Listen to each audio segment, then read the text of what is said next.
In a world ruled by emotion, where reason is abandoned, God is forsaken, and history forgotten, two brave men will attempt to do the unthinkable. Use their brains. Armed with ancient wisdom, they will bring light into our modern world. This is the Sons of Antiquity podcast. Hello, everyone. Welcome to the Sons of Antiquity podcast. I am your host, Daniel, and I'm joined in the studio by my co-host, Evan. How's it going? Last week, in part one, we covered the history of modern political classifications, the two types of political compasses, the four quadrants and the linear spectrum, and we began our analysis of the political factions, starting with those in the red quadrant, like communism, Leninism, etc. But now, we'd like to start off part two by talking about the upper right quadrant, also known as the blue quadrant. So let's go over conservatism. As we said before, conservatism just means preserving things the way they are, or bringing back something that used to be, which isn't really that helpful, and it doesn't usually work like that. In Western culture, a conservative in general supports family values, organized religion, private property, and old-style architecture. They all hate modernism too, seeing tradition as the best way to keep a society stable and happy. They like good laws and order. As the saying goes, reject modernity, embrace tradition. Indeed. Then there's monarchism. It's pretty simple. Monarchists think that a king or queen should run their country. Boom. It's especially popular in countries with monarchies or recently overthrown monarchies. Technically, if you live under a monarch and support him or her, you are a royalist, though, so a kind of a differentiation there. Right. There are many variations on this construct. Absolute monarchs are not subject to laws nor a legislature. Constitutional monarchs are bound by written laws and oftentimes parliament. It's pretty difficult to classify where this falls on the spectrum, but usually monarchs have some connection to a religious institution and use force to maintain their power and tax base. Very important. They usually don't intervene too much in the economy except to humble a few overambitious people. Then there's the neocons, the neoconservatives. Despite its name, a neoconservatism is a coalition of conservatives and liberals who want an interventionist foreign policy. Neocons were originally liberals who didn't like the emerging pacifism and counterculture of the Democratic Party. They hate communism and radicalism of all kinds and are willing to use force to keep enemies abroad at bay and spend a lot of money doing it. America must be number one on the world stage, and Israel is great. That's really their tagline right there. America's got to be number one, and Israel is great. However, they also tend to like the status quo on domestic issues such as welfare. Prominent examples include both Bush presidents with their wars in the Middle East. Hillary Clinton could historically be considered one as well. The Tea Party movement diminished the power of the neocons, and Trump signaled a further decline. Neocons have been less popular since the Iraq War's end. Yeah, they overplayed their hand on that war, I think. Yeah, and who's one of the other famous ones that I always rag on this podcast? John McCain. Oh, yeah. Big neocon. So there's also paleoconservatism. Paleoconservatism became a term for those with old right ideas during the Vietnam War. Now, it kind of goes back to pre-New Deal. Like, those who opposed New Deal were the old right. Okay. Paleocons split from neocons over the role of America in foreign affairs. Paleocons are isolationists through and through. They want a lot less immigration and multiculturalism.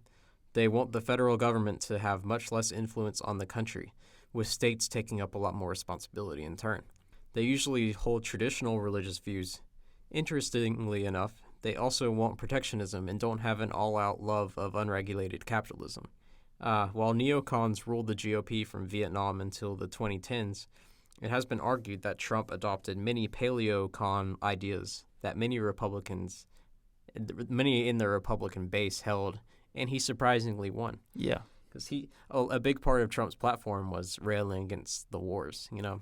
Yeah.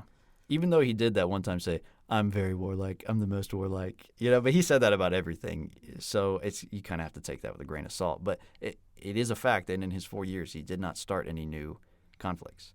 And in fact, he helped de-escalate a lot. I mean, he got Kim Jong-un to come across the DMZ and meet with the South Korean, was it prime minister or president? And with Trump, right? Yeah, like they met, and then Trump went over there and shook hands with him and had his meeting with Little Rocket Man, and so there was a lot of de-escalation efforts done by Trump. So you got to give him credit on that. Yeah, so as an example, you have Pat Buchanan. He wrote the book The Death of the West, which I've read. It's a pretty good book. I'm surprised I haven't read it. I need to read it then. Yeah, I can loan it to you. It's pretty good. So now we got fascism, such as Mussolini is a good example.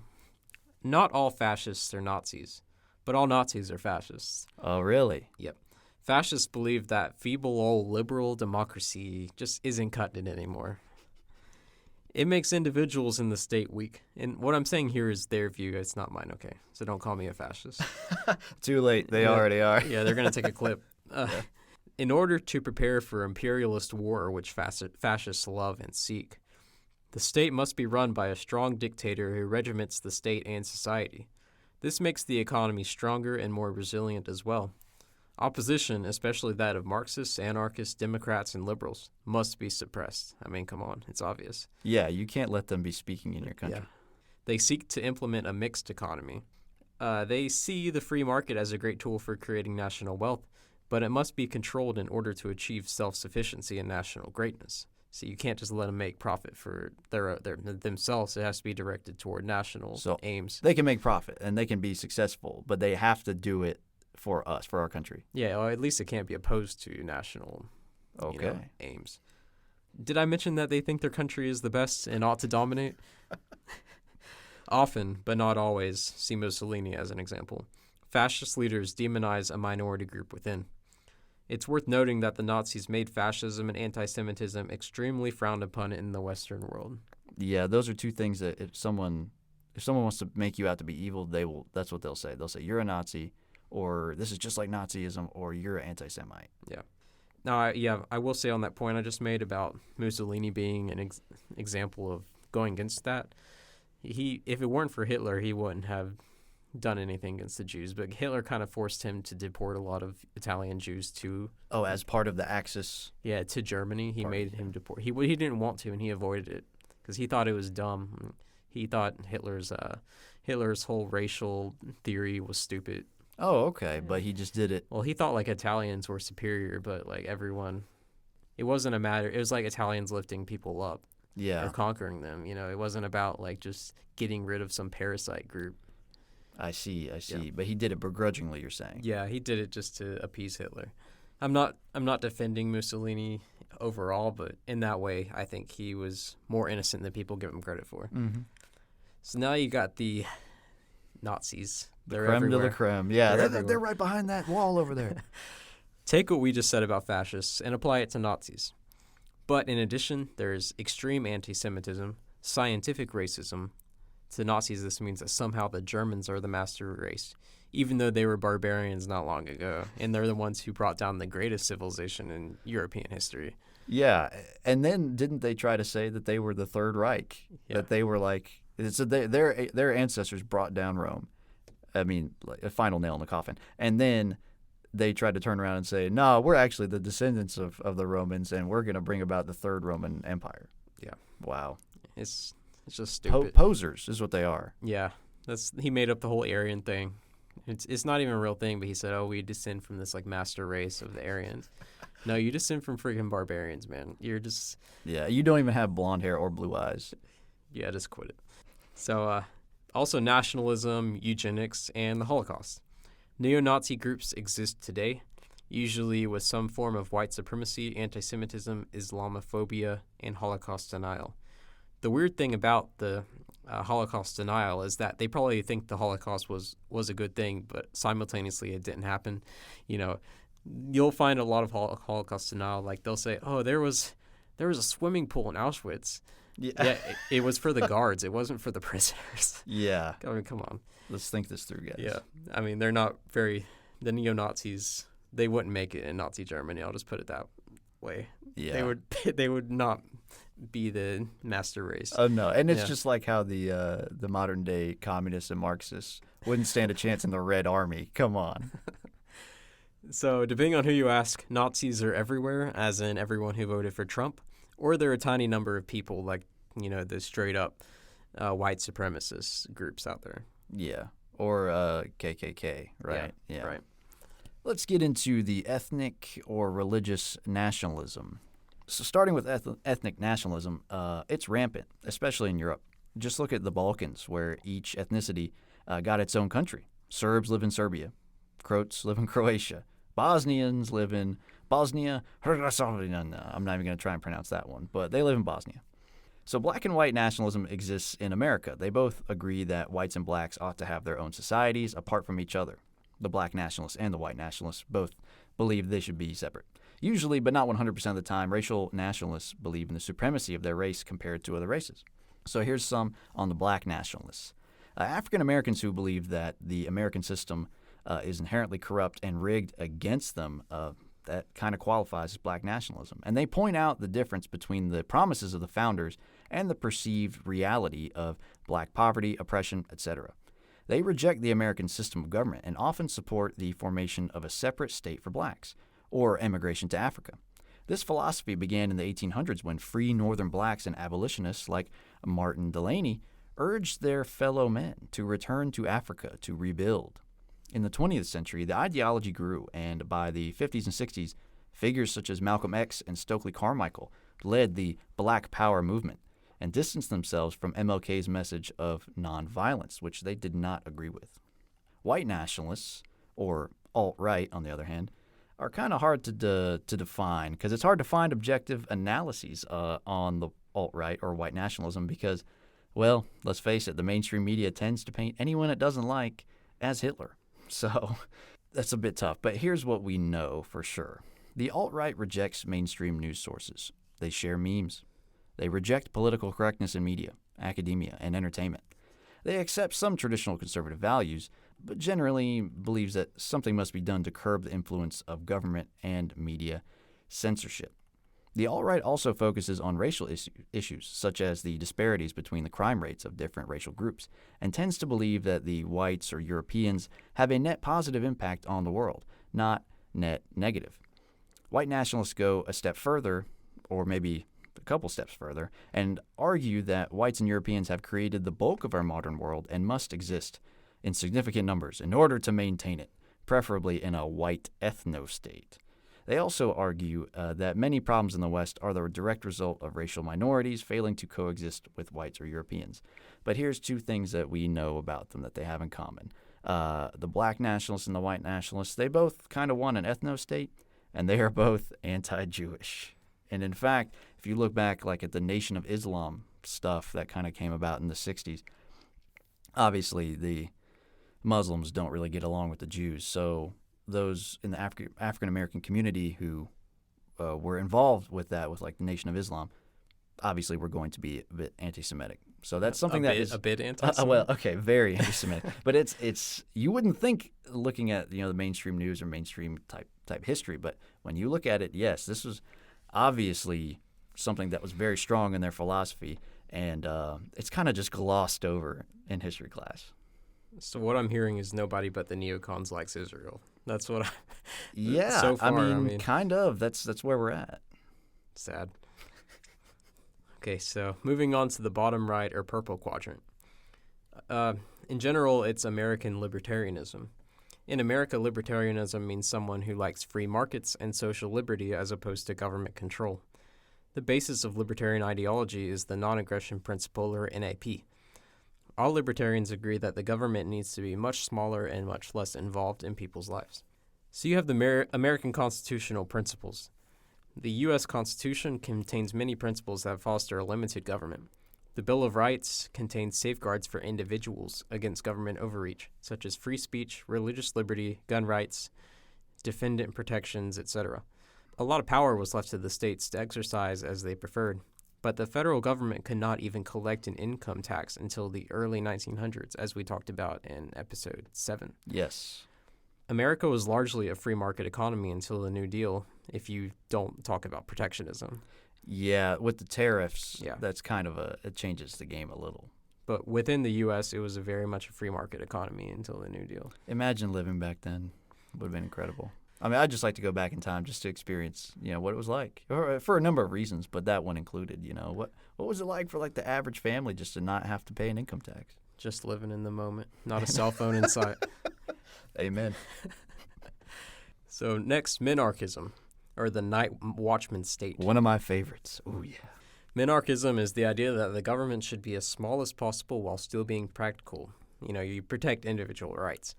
The German socialist Ferdinand Lassalle is credited with coining the term night watchman state in 1862 in an attempt to make the small government capitalists look silly. But Ludwig von Mises got the bag and flipped it and tumbled it, so to speak, turning the phrase into a positive. Indeed, he did. The basic idea is that the government's only legitimate function is to protect individual rights, such life, property, speech, etc., through police, courts, and the military. But about everything else should be streamlined to the private sector, as limited as possible to maximize individual freedom. All right, now you take it one step further from minarchism. What do you have? Anarcho-capitalism, embodied in the Austrian School of Economics. This term was coined by Murray Rothbard, Austrian school and classical liberal-inspired economist and infanticide promoter. Oh, really? Was he? Oh, he's a abortion guy? No. He thought if you had a kid, if you decide not to stop feeding it, it's like, well, really? Get away, parasite, Oh, jeez. I didn't know that. Yep, look it up. Learn some new nuggets on this. I'm learning as much as you guys are, really. Like, I just learn something new every day. It's incredible. I think it's because I've read a lot of Murray Rothbard because I had an ANCAP phase in high school. So I think it's in the book For a New Liberty. I'll have to look into that. I don't doubt you. I'm sure it's real, but I just that's incredible that he said that. Not incredible in a good way, but bad. Yep, it's voluntary, fam. Yeah, I mean, who needs the kid's consent, right? Well, the kid. I mean, you have to feed the kid. Did the kid get your consent to feed him? No, you just had him. He's there. That's true. He didn't consent to even existing. No, that's not what I meant. Oh, I mean. Does he okay. little parasite thinks he has a right to eat and whatever? Oh, and have I shelter. See. Yeah. That's right. what he's saying. Yeah. Anyways, Rothbard argued that a voluntary society could be established in which the government and their tools, such as police and courts, could be replaced by private entities and insurance corporations, competing in a completely free market in a voluntary system. This system would be based on the widespread acceptance of the NAP. Acceptance of it would mean agreeing to refrain from violating or infringing on the rights of other people, or you face the consequences. What are some of those consequences they promise? Well, I mean, the private police will show up to your house and arrest you, or give you a fine, or what? You get hauled through the private court system.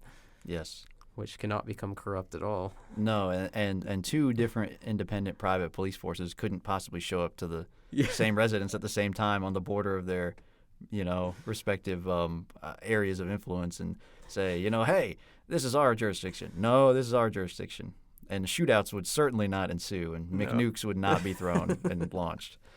Now let's move on to objectivism. So here, I know we got a large crew at the Sons of Antiquity podcast helping to bring this whole thing together, but I'm just going to go ahead and say I'm the resident expert out of all the people working for us on objectivism. So I'm going to give you the real facts right here. Facts and logic only. Oh, I kid. Objectivism was developed by Ayn Rand and intended to be an all-encompassing philosophy for man, for the individual human being. The political component of objectivism is nearly identical to minarchism. The philosophy is based on three metaphysical axioms. A is A, reality exists, and reality is primary, consciousness secondary. From these axioms, Rand devised a philosophy which could, in theory, find an objective answer to all of man's problems, including politics. It's almost as if you were an objectivist at some point in your life. Everybody goes through a phase, like we said. Some go through ANCAP phase, some go through an objectivism phase. Some become socialists, some think that the state should be abolished for, private police forces. You're right. To each their own. Then let's move to the center, or unclassifiable, moderate, centrist. They have a lot of names, but the people who are really just kind of right in the middle. For the purposes of this discussion, moderates and centrists can be considered those within two squares of the center of the political compass in both axes. If you look at it at the graph, it does have little squares that are kind of linked to the questions. So depending on your score in those questions, it moves you farther along on the graph. And so depending on how many squares you move, that can put you in different quadrants. And so centrists and moderates. 10 is the most you can get in any direction, and the center is 0, 0. Okay, so you said 2 in each direction. That's actually pretty... 2 or 3. That was just my estimate. Yeah, I think that's pretty accurate. Centrism seeks to balance social equity with social hierarchy and a free market with protections for the vulnerable and against undue accumulations of power and money. Then there's distributism. Distributism is the economic philosophy which asserts that productive assets should be widely owned. Therefore, distributists oppose laissez-faire capitalism and socialism due to their inherent concentrations of power and wealth. As an alternative, they suggest cooperatives, small businesses, and member-owned organizations, along with regulation of large corporations and implementation of antitrust laws. Now, let me say, when it says widely owned, it doesn't mean commonly owned. It just means that they should be distributed. They should be owned privately, but they should be distributed to a lot of people. Yes. Interesting. Okay. The principles are as follows. Property rights are fundamental. Means of production should be spread widely. Agrarianism with private plots is the ideal way of life. Private banks are usurious and evil. Traditional values should be the bedrock of society. Just war theory, reliance on charity rather than government programs, and guild systems.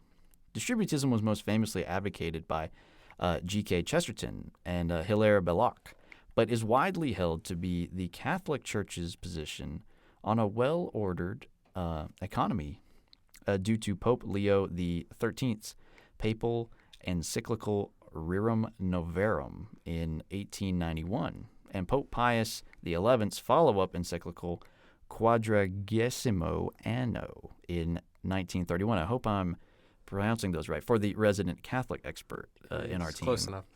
Oh, thank you. Rerum Novarum addressed the misery of the working classes by supporting the right to possess private property and to unionize, rejecting pure capitalism and all socialism. Many distributists see the philosophy as an ideal which should be striven for, not a top-down revolution that could be accomplished in a day. And there's a lot to be said for that. You know, the idea that the agrarian system is kind of the ideal setup for man. I've thought that for a long time, and I think that's why maybe that's a uniquely American perspective. I don't think so. It's not. It's very European too. And even there's we'll get into environmentalism and homestead and agrarianism later, but even the Chinese had a form of agrarianism way back in the day, and that was one of their big philosophies under Confucianism. And yeah, that's true. It just seems like the products of the colonists, the products of the founders at that time, they were mostly agrarian people. It was like the later stages of it, right before industrialization. But these people who created such a beautiful, incredible country, incredible system of government, they were farmers. They were well educated. They were happy, they were religious, and it just seemed like a real ideal setup. Sort of like, I guess the closest approximation these days is like the Amish. I'm not saying we all need to be Amish, but the way they live and the simple way they live is very conducive, I think, to human happiness, in my opinion. Then there's third way. That's what they call this philosophy. The third way is a mostly economic philosophy, which was most famously promoted in America by President Bill Clinton, who actually had a pretty good presidency, objectively, I guess so. It is a centrist approach between an overzealous interventionist government and the laissez-faire ideas of Reagan and company. It promotes balanced budgets, equal opportunity, personal responsibility, decentralization of government, human development, welfare reform, and environmental protection. People forget that it was Clinton who did welfare reform, so it wouldn't just be show up because you're a single mom.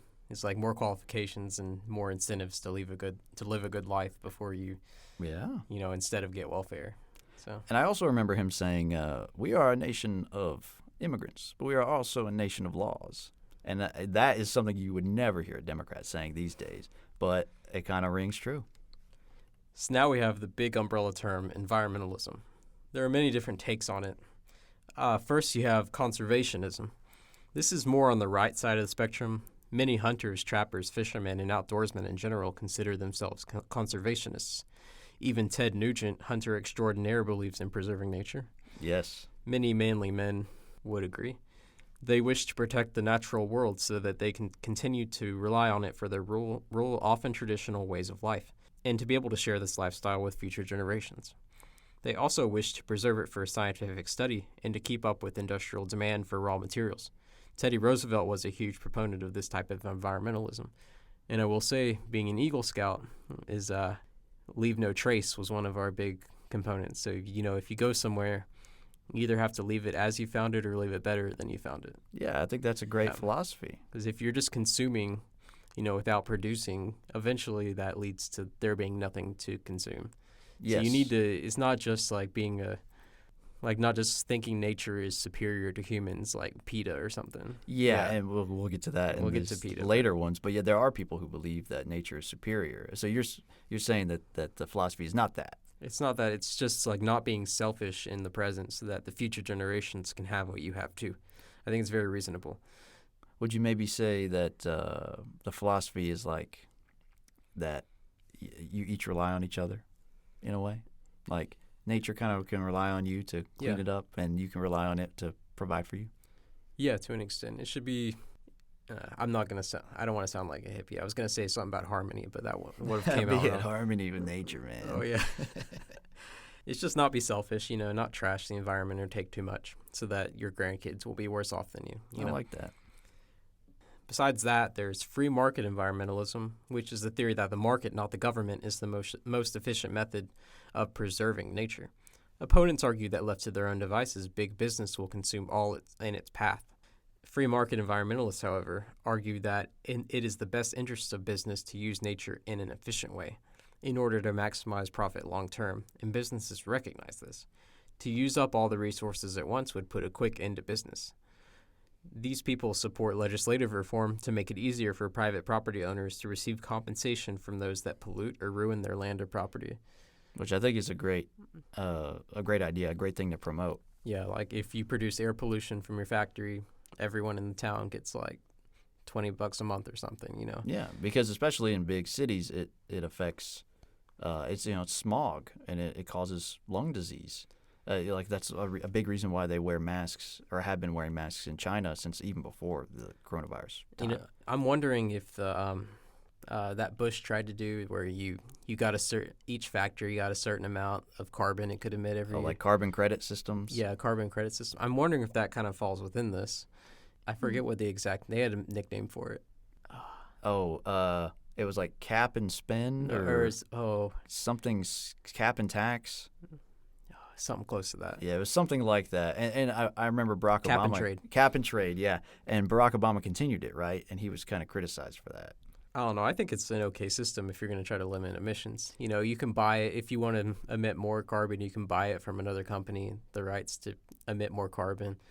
If you're going to try to deal with, carbon production, I think that it was a pretty good way. But liberals unanimously hate it, so I don't know. I haven't really looked into it too much. Anyways. Then you have mainstream environmentalism in America. It's what you might call Al Gore environmentalism. The mainstream media, academia, and popular entertainment often express dire concern for the planet and support protecting the environment at the expense of other values such as property rights, national autonomy, and freedom of association. The focus here is on ocean pollution, individual and national carbon footprints, ozone-depleting chemicals, harm to wildlife, and most importantly, the rising average global temperatures. Many mainstream environmentalists believe that damage to our planet is near irreversible and tough measures must be implemented to offset the warming trend before life on Earth becomes more difficult or in some areas impossible. Like there's the country of the Maldives, which is a set of islands south of India that supposedly they're very low. So if they're it worried goes about up, rising waters. Yeah, if it goes up like a foot or 5 feet or something, they just won't even exist anymore. Yeah, that's what's said. However, will we survive when the wealthy, pretty white women on Instagram can't go there and post pictures and make everyone jealous? How will we survive without that? Sad. Alternative energy sources and transportation methods are promoted. Carbon emission restrictions are proposed for businesses. The overhaul of the energy grid is an important goal. Think the Green New Deal. Finally, we have radical environmentalists. They're people you hear about. They usually vote on just the single issue of environmentalism. Yes. Their main concern is the environmental impact of policies and legislation. They're extremely environmentally conscious in their own lives and want you to be as well, by force. These are the people who believe in the Green New that the Green New Deal is just like basic, that Greta Thunberg will save humanity. Yes, and that the Green New Deal can work. Yeah. They often treat science as dogma. A perfect example of this is the Extinction Rebellion protest in 2019. Did you ever see that? No. Paul Joseph Watson, I'm going to name drop him real quick, did a great video on that back in the day. And these people were doing interpretive dance. They were dressed up in costumes. They were just screaming at the sky, talking about how, if we don't protect the environment, we're all going to go extinct. And it was pretty embarrassing. I mean, it's one of those things where I know you're upset, but that's not the way to convince people. If you want people to take your ideas seriously, don't say things like, and this was in the video, there was like some leader of some organization saying, some people are going to have to die. Basically coming out and say that. That's not going to convince anyone of your point of view, let alone all the dancing and everything. But I digress on that. In this extreme environmentalism category, you also have, like, as we mentioned, PETA and the people who want to go out and assassinate lumber company executives. Yes, yeah, and people who are super vegan and think that the meat industry or just eating meat is like cruelty to animals and that it's murder, and there are a lot of people who have some extreme views on this topic. Yeah, and for the inevitable future when the only meat that's legal is going to be grown in a lab, we have agrarianism and homesteading. Yes, an alternative to test tube grown meat for the masses. Agrarianism is the political philosophy that advocates protecting small farmers and poor peasants against the wealthy, especially against industrialists and the white-collar sectors. It was a basic pillar of the Jeffersonian democratic ideals. It equates wage labor with slavery because you're completely dependent on somebody for your livelihood. That's debatable, but that's one of the points. And it holds the farmer to be the best kind of person because he's both self-sufficient and independent, but also the lifestyle of agrarianism, assuming you don't have slaves like Jefferson. If you do it yourself, then it builds up natural virtues like fortitude and prudence, and it builds up all these virtues like having to work all day and communicate with people to trade and all that. So it builds good kind of people. As the man from the meme said, it's not much, but it's honest work. It is, yeah. And also, the modern way of producing food, industrial farming, is bad news too. If you're an agrarianism advocate, yes, yeah, they want they want the food to be grown on like small family farms, or at least like medium-sized farms, not these huge Monsanto farms or all these huge corporations that treat their animals terribly and give you crap food. Yeah, which they do. I'll admit that. You are going to get way better quality and quality control at a local level or like an individual household level than you will at the industrial level. So I have no illusions about that. I know it's pretty bad. I mean, the one upside of this industrial farming is there's a lot more food, and it's cheaper. Yes. That's the reason it's the way it is, because people want cheap food. Most people do, except the people who choose to spend more money on food. On the locally grown, minority owned, all that stuff. And lastly, this is the last one. Okay, homesteads.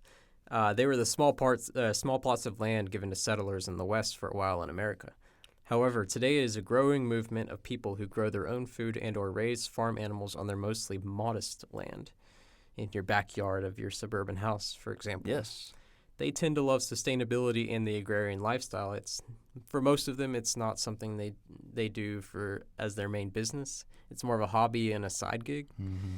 And I count myself as a homesteader. I would say you are, yeah. I have a garden, and maybe one day we'll have some chickens. Yeah. Well, you've always said you're big into farming. I love farming. But now let's get into in our opinion, what the best and worst groups are on this spectrum. I'll go first here. My ideal, in a perfect world, my ideal group would be the minarchists. I think with a certain kind of people, a small group of people, given the right set of circumstances, that could work. I think it could be a workable system with the right type of people, but that's a key thing. It has to be the right type of people. But best in practical terms, I mean, let's be honest, it's monarchy, agrarianism, or America at the time of the founding. I found that ironic that you think the best are monarchy and founding in America. Well, yeah, I mean, it is kind of contradictory. Like, I okay, think the best yeah. is Thomas Jefferson and the King George. But, I mean, I have to give monarchy credit because it's everywhere. It was everywhere in the ancient world, and it lasted for so long generally. You know, you had dynasties, and it had national pride, and there were a lot of things that the monarchs could do that were good, that held society together. And I got to give props there. Real recognize real, as I always say. But the worst is Marxism, communism, or, on the opposite side, anarcho-capitalism. I believe they are two sides of the same imaginary coin, where everyone magically cooperates and doesn't abuse power, and plus, neither have ever worked in real life. The communists and the Marxists, they believe that people will magically just work for the common good without any other incentive or personal incentive. And the anarcho-capitalists believe that everybody will just agree to the non-aggression principle without creating a government. Yeah, what happens when a group of people want a government and they form one and they start banding together and they get more and more people? And they steamroll you. Yeah, I guess it would be. That's what I'm trying to say. Yeah, it's completely impractical, you know. So that's my take. What about yours? I would say the best is paleo-conservatism. I have a tiny place in my heart for it, without the racism. Well, when you were reading those off, you know, earlier, I said, wow, I might be a paleo-conservative. I liked some of those things that they had to say. Not all, but some of those things were very much in line with things that I believe are good. Yeah. Along with paleo-cons, monarchism, like you, distributism, another special place in my heart. Yeah. And agrarianism, of course, and homesteading. Worst, definitely Maoism. I mean, Body count. even without the body count, it's just, I had no clue that he was so evil and so incompetent. It's. Do you think they usually go hand in hand? Not always, because I mean, you know, Stalin was evil, but he also accomplished a lot in his time. You know, like they went from a pretty agrarian society to a very industrial one. It's true. To be like, even to the modern day, it's like, you know, behind us, but it's a lot closer than it was like before the revolution way back in the day. That's true. So he forced everyone to do this. It was bad, but I mean. Yeah, it cost the lives of millions of Russians. Tens of millions. Tens of millions of Russians and millions of people in, what was the neighboring country? Ukraine. In the Ukraine, yeah, like 3 million Ukrainians. So, yeah, it came at a heavy price. But, yeah, I guess he did industrialize them to some degree. I mean, hell, what was that, 30 years after that, they got into space? Yeah. So there's something to be said for that. I'm not saying it's right at all. I'm not trying to justify it. I'm not justifying it either. But I would say in general, this is my hot take, I guess, all those hanging out on the edge of the spectrum in any direction are bad news. In practice, centrism is often the winning strategy. When you have a group of people who have diverse opinions, centrism is probably a pretty good way to govern. Some would say that compromise is evil, and if you compromise on your principles, then that it will only lead to more compromises later. Well, they can have their own Ancapistan if they want. All right, so where do modern Republicans and Democrats fall on these scales? And what about the American third parties? Again, we must note there is a huge difference between the party rhetoric and what they actually do in office, even when they control all branches of government. Like, you know, Planned Parenthood is still funded, even though the Republicans controlled everything for 2 years. Yes. A lot of things like that, you know. Keeping that in mind, Republicans and Democrats actually they both go in the authoritarian right category, according to politicalcompass.org, besides maybe the most radical Democrats and very radical libertarian types like Ron Paul. Mm-hmm. But for the past half century, the two major parties have held similar beliefs, especially about the economy. Republicans want lower taxes or the status quo, and Democrats want higher taxes on the wealthy and corporations. Before the 1990s and 2000s, Republicans and Democrats agreed on many social issues, like the drug war and gay marriage, while disagreeing on abortion and the death penalty. And as I mentioned earlier, even immigration with Bill Clinton. You know, there was some overlap there. Mm-hmm. And I think Democrats and Republicans worked jointly before Trump to fund repairs to the border wall. It was a fence. It was a fence, okay, yeah. But as soon as he said, we'll build a wall, they said, no, he's racist. So they had just been doing it a couple years earlier, funding something very similar, and then they just used it against him because it was politically advantageous. Right. So we have had a divide recently where Democrats have adopted the liberal side on social issues, and many Republicans have doubled down on traditional values. Although I will say it's worth noting that many Republicans are de-emphasizing social issues to concentrate on economic ones. What's an example of that, do you think? Like, since gay marriage is now, the Supreme Court said that it's legal. So the only way to overturn gay marriage would be a constitutional amendment or another Supreme Court case that overturns it. So the Republicans have kind of silently dropped the gay marriage question. They're like, well, we need lower taxes and we need to get the economy going, less regulations, Yeah, and I would say another example would be the Caitlyn Jenner thing. Yeah, exactly. And in turn, many Democrats are prioritizing social issues over economic issues, focusing more on LGBTQ, IA plus, Black Lives Matter. They focus more on that stuff instead of, the economic health. Yes. People like lockdowns might be another example. They obviously don't. Yeah, that hurt the economy a lot. Yeah, it was. They care less about it, but they cared a lot about the social issues that went on in the past year. So yes, that's one example. In the grand scheme of worldwide politics, though, Democrats and Republicans are right of center to various degrees. The Conservatives in the UK are probably about as leftist as most mainstream Democrats here. The growing Bernie Sanders Democratic Socialist Progressive wing of the Democratic Party, though, is slowly moving it leftward and downward, dragging our poor President Biden with it. Yeah, but, he doesn't even know what's going on. They're just rolling him around in his wheelchair. The Libertarian Party is, unsurprisingly, in the lower right quadrant, though not as far down as you might expect. We're talking about the party itself, not libertarian ideology, the actual party. The Libertarians advocate a completely free market economy. They are actually split between anarcho-capitalists and the minarchists. They see taxes and government spending as immoral and worthy of abolition. The LP is very liberal on social issues, though they usually don't go so far as to mandate acceptance of liberal social views. Gary Johnson accepted. They don't want people to have to bake that cake, quote unquote. And I assume that most listeners will know what we're talking about, gay wedding cake or whatever it was. Also, companies can discriminate based on whatever criteria they want. That's a belief that they have. They dislike government regulation of working conditions and the environment too. In addition, they love gun rights and want to end the war on drugs and eliminate warfare except when the country is attacked. Their best showing was 3.27% in 2016 when Gary Johnson was the candidate, which is pretty pathetic. I mean, that's extremely low numbers. They should have done a lot better considering the unpopularity of both candidates. Yes. Yeah, they could have really taken advantage of that, and Gary Johnson was like the last guy that they needed to have up there. He still did the best in their history. Yeah, I guess so. I guess you're right. It was all that climbing Mount Everest and all that. They got 1.18% in 2020, so basically a third of what they got in 2016. So, they peaked right there, then they just immediately dropped off. Probably because the vice presidential candidate was a brony, and that's confirmed. Dude was a brony. True story. Yeah. The Green Party is in the lower left quadrant.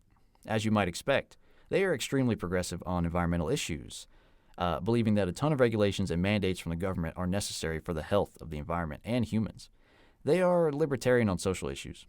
Overall, they are for social justice, democracy, and socialism, and they might even say environmental justice. Their best showing was 2.7% of the overall vote in 2000 when Ralph Nader was the candidate. They only got 0.3% in 2020.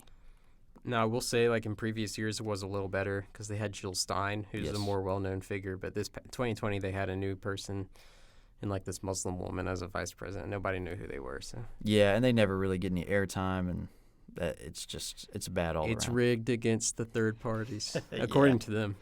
Yeah, it's just that they suck. There are a multitude of other political parties in America, but they are negligible in numbers and influence. So we didn't even include them. No, you can look them up if you want. There's dozens. So where do we rank on the political compass test? And before we talk about this, I would encourage all our listeners to take the test themselves and see where they fall. Yeah, even if you have already We had before, but like things change. Your opinions change on these things, and it's cool to see how they change. So maybe take an updated test, even if you've already taken it. And put your score in the comments. We'd like to know. Yes, we would. Or send us an email. Say, hey, this is what I got. Yep. So what am I, Evan? I'm a centrist with a slight top-right persuasion. I was on a scale from -10 to 10 in both directions. I was 1.38 and 1.38. So 1.38 on the left to right and 1.38 on social libertarian. Yeah, I was very slightly to the right and very slightly authoritarian, but very centrist. Very centrist. Which you had predicted, right? I did. Okay. See, I was actually surprised by mine.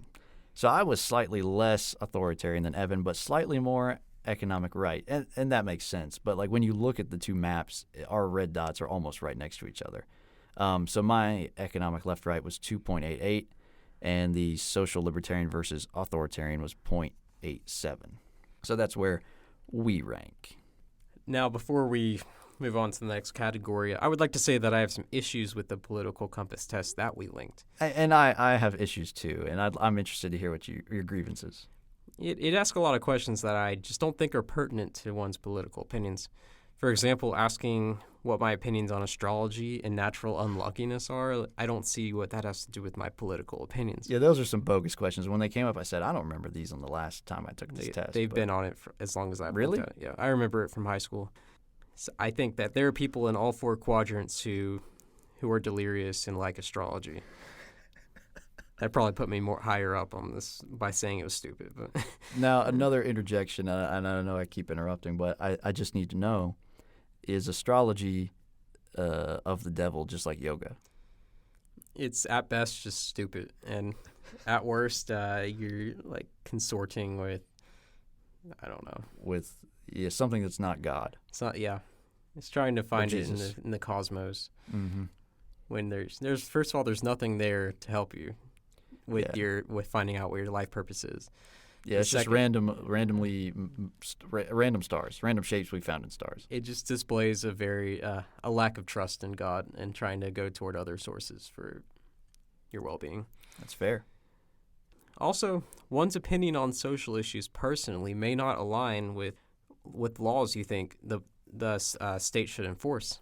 For example, it asks you, like, the fifth category of questions is sex outside of marriage is always immoral. It tends to help put you on the quadrant if your beliefs align with what you think the law should be. Yes. But think about it this way. What if there's a libertarian evangelical, like a Ron Paul, if he took this test, who is a Southern Baptist, Yes. but a libertarian on this issue, he would think homosexuality was incredibly sinful. That was another question.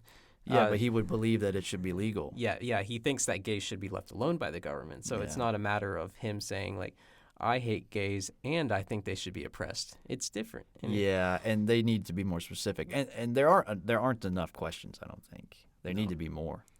I agree. In the FAQ section, if I remember correctly, they address why are you asking these personal questions, and they say, well, it links with your political beliefs. I'm like, you're dumb. Okay, just quote it. Yeah. Another issue with the test is that it doesn't really include foreign policy. It has a few questions like enemy of my enemy is my friend, and my country's always right. You can say agree or disagree on those, but it's mostly not about foreign policy. But the military. Yeah, or the military, like what the military should be doing. Hawks and doves could conceivably be found in all four quadrants. Ayn Rand was notably kind of hawkish. A little bit. More than you'd expect. Yeah, like on her foreign policy for sure, yeah. Whereas, you have a lot of libertarians think there shouldn't be, like, the military should be pretty much, like, non-existent. Mm-hmm. Same for every category. You have, like, the non-interventionists, Republicans, and I just thought that was a real omission. I agree. I definitely agree. And one quick point on the Ayn Rand thing. I may be wrong. Correct me if I'm wrong. But I do believe that there was even one instance where she said that a preemptive strike against an enemy could be morally justified if their threat was big enough and existential enough. And that's a hard pill to swallow for a lot of libertarians, I think. I don't doubt it. I don't know. I don't know what her position was. Yeah.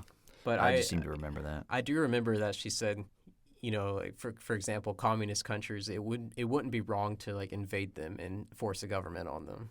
So Yeah. she said that would be impractical most of the time. Well, this is true. It would be very impractical.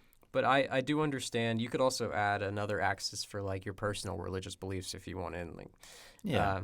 you could keep adding axes, but I understand that when you start adding more axes, it's not even a graph anymore. You're starting to get into like 5 dimensions. And Yeah. I've created a 3D model of your political orientation. Take a look at this. Yeah, that's too complicated right there.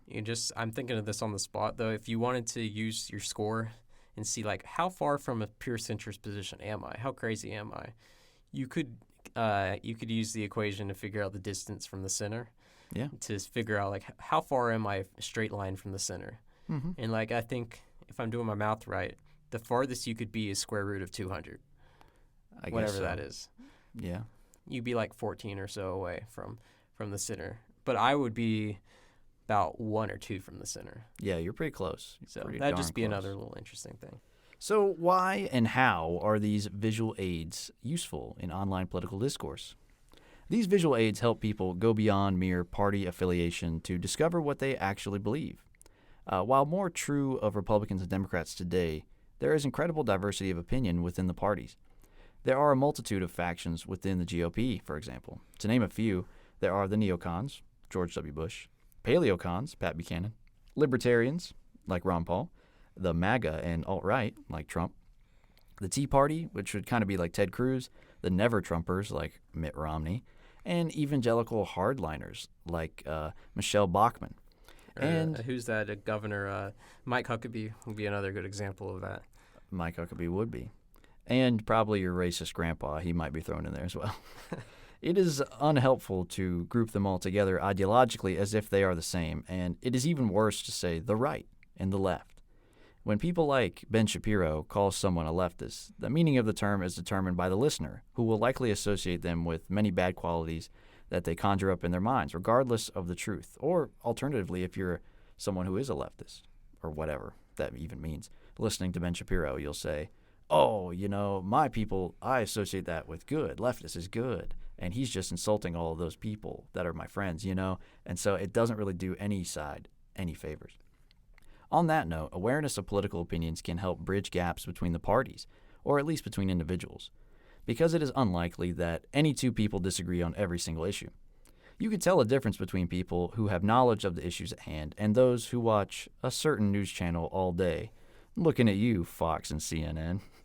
Almost all news channels give an egregiously biased and shallow take on current events, and that's the nature of the visual medium, point blank. I mean, it's just drive-by media. And I know that Rush Limbaugh, may he rest in peace, would use that all the time, that phrase all the time, to describe the left-wing media. But it's just as applicable to the Fox Newses of the world. In visual media, it is always going to be one thing after another, because that is what keeps you interested. It's what keeps you glued to the TV. It's what gets ratings, period. And we hope that you found our analysis relatively fair. We tried to be as fair as possible. Some exceptions. I'm not going to spare words about like Mao or Nazis or something, but for most of them, we tried to be pretty objective. What is it that Fox calls himself? Fair and balanced. Fair and balanced. I can't even say that with a straight face. So I'm looking at a meme right now with Chad and the Virgin. Yes. This is me in my own eyes. It has the political compass. In each quadrant has a Virgin sulking. In the middle, centrist position has Chad in it. Yes, and the Chad has a little bit in each quadrant, like a little corner of each. Yeah, like I said, like within 2 or 3 squares of the middle. Let's just take 1 or 2 good examples from each quadrant. You got the top left tries to plan market, creating mass shortages and starvation. Creator of all ideology, never worked a day in his life. Fact. Bottom left prides himself as a free thinker while literally just repeating dogma his sociology professor shoveled him. You got the top right, entire ideology based on returning to a society that never existed, incel. Yeah. And the bottom right, you have destroys planet for the sake of producing unneeded goods, attempts to capitalize on opioid epidemic, Whereas you got Chad in the middle, and he has a counterpoint in all of these to say, like, this quadrant has something good in it, and I'm going to take it from that, but I'm going to take something good from all 4 quadrants. So I'll read them off. For top right, understands the role of the state to protect and enforce the rights of workers.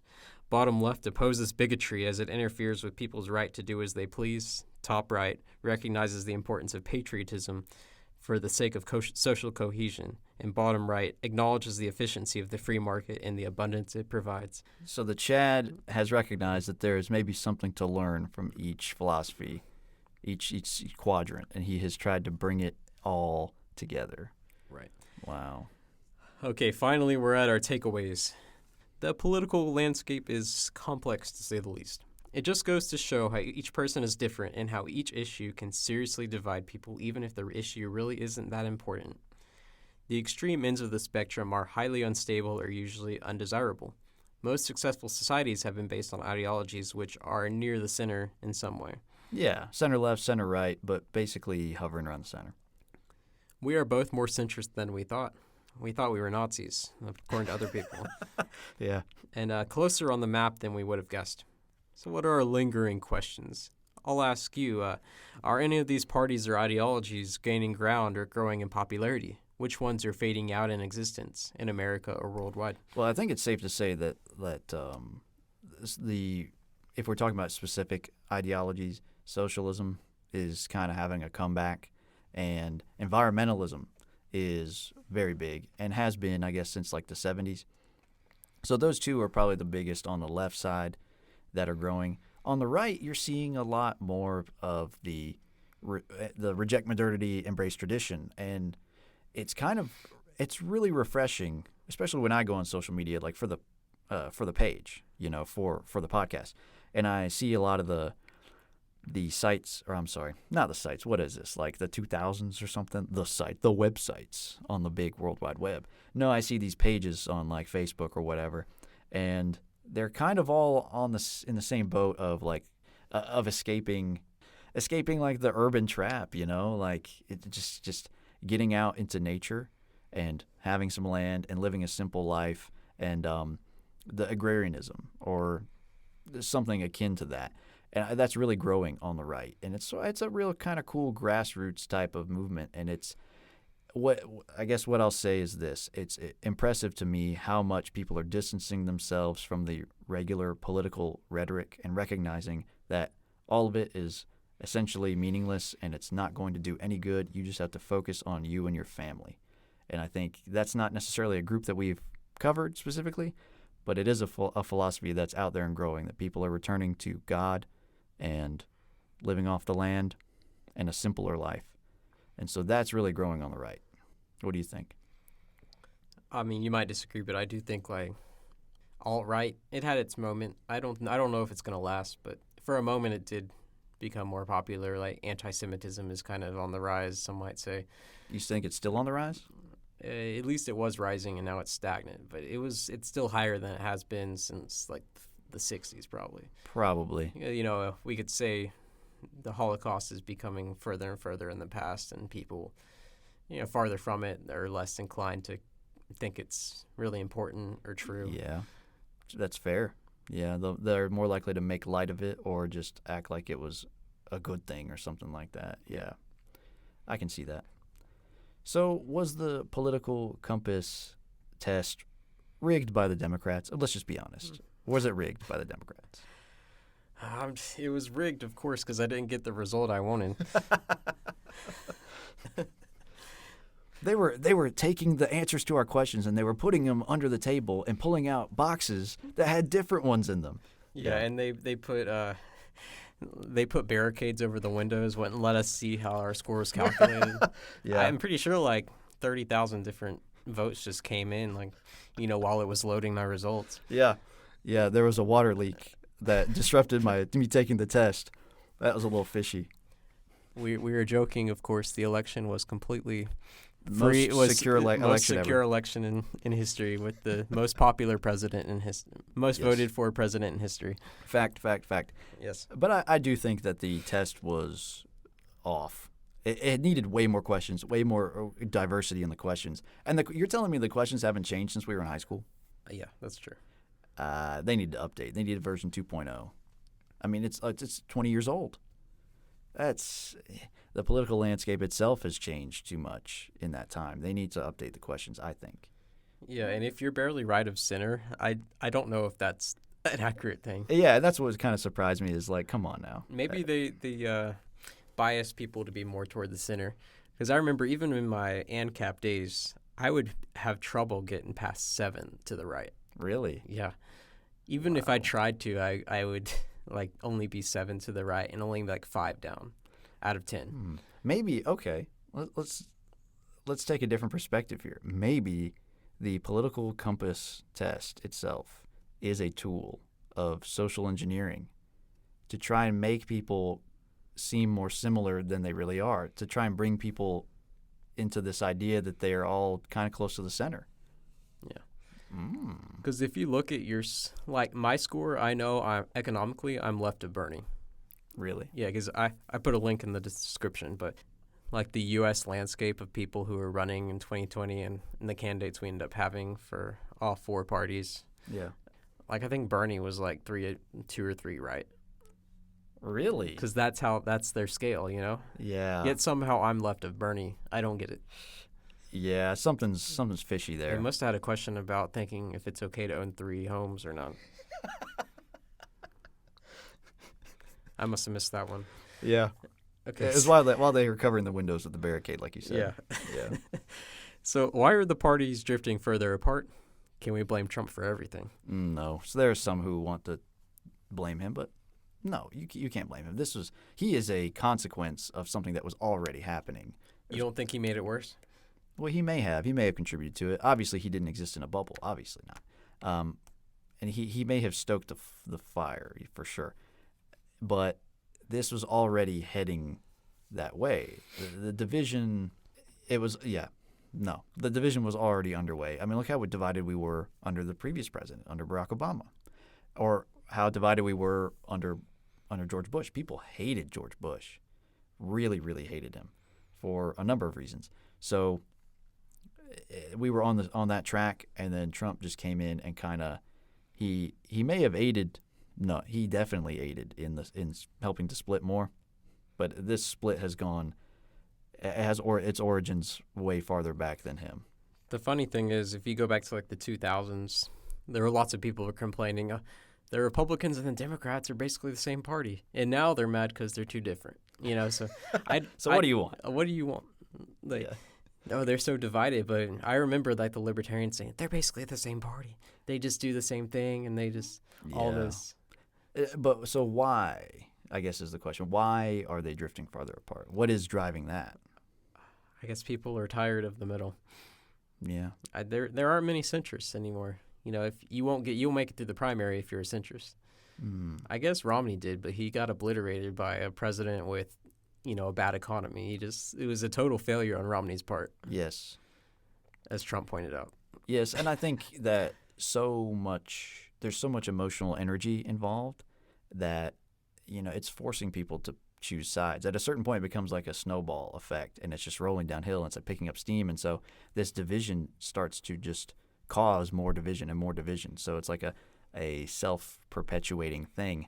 And with the political parties here, each one is forcing the other to move farther away because they don't want to be associated with that other group. And that's kind of a dangerous situation because it pushes them to the extremes, which is kind of what we're seeing. And it's kind of, I guess you could call it tribalism. It's just causing an increase in tribalism. What would a more European-style electoral system with a ton of parties competing for your votes yield in America? How big would the socialist or labor parties be? What about the Greens and Libertarians? Because those are more popular in Europe, right? Yeah, I mean, in a system where it's not first past the post, like ours, one person wins everything.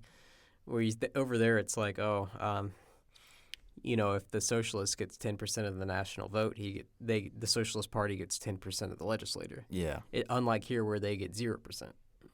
If they didn't win any of the elections, and every election is first past the post. Yes.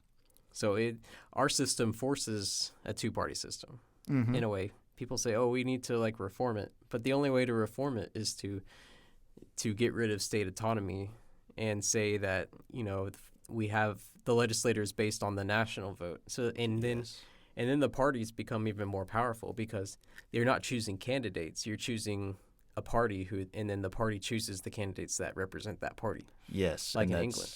And that creates a system where you got kind of technically unelected people, and you don't want that. And that's why England and other European countries are having a bad time over there. And we think we're having a bad time. There's real political frustrations over there, and it's because of that system, I think. Yeah, the two-party system sucks, but I would much rather have that than what they've got. I mean, I remember in France, 2016, when Marine Le Pen was running. Remember her? Yes. She was one of like 12 parties that got a substantial amount of the vote for the presidency alone. Mm-hmm. So 12 parties. There's something crazy like that. All these that got at least 1%. Yeah. And then, of course, it had to be a runoff election because nobody got a majority. So that's when it was her and Macron. Yes, and Macron won. He won. He's president now. Yes. Yeah, I seem to remember Le Pen being okay, right? She was kind of the Trump of France. That's why it was a big deal. But she lost.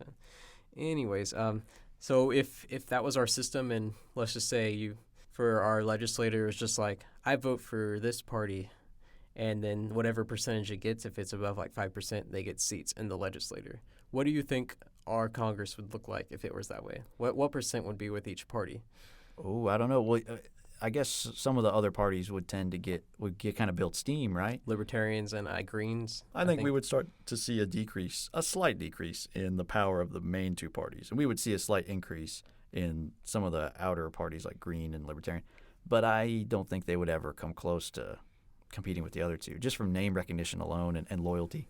Don't you think that a big factor in people not voting for them now is just that it's a, quote, wasted vote? Yes, that's a huge reason why people don't, because they know they're not going to win. And so they're like, okay, since they're only going to get like a max 3%, right? Best case scenario 3%, I might as well vote for the lesser of two evils that's still got a chance, rather than vote for this guy who I really like or I like most, but who is definitely not going to win. Mm-hmm. Yes, that wasted vote mentality is big, and it's kind of sad, but that's just the way it goes. Anything else you want to add before we wrap it up? No, 2 hours is enough. Yes. That's all for today's show. Join us again next time for even more ancient wisdom.